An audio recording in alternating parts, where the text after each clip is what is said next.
প্রশ্ন রবীন্দ্রনাথ ঠাকুর। ভগবান তুমি যুগে যুগে দূত পাঠায়েছ বারে বারে দয়াহীন সংসারে।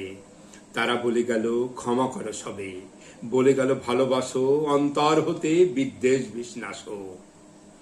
বরণীয় তারা, স্মরণীয় তারা, তবুও বাহির দ্বারে আজ দুর্দিনে ফেরানো তাদের ব্যর্থ নমস্কারে।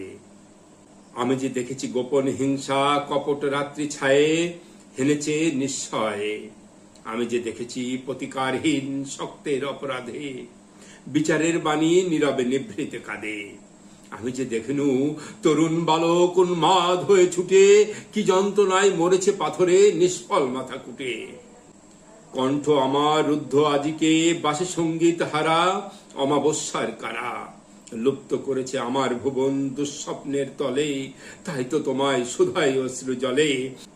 যাহারা তোমার বিষায়েছে বায়ু, নিভায়েছে তব আলো, তুমি কি তাদের ক্ষমা করিয়াছ? তুমি কি বেসেছ ভালো?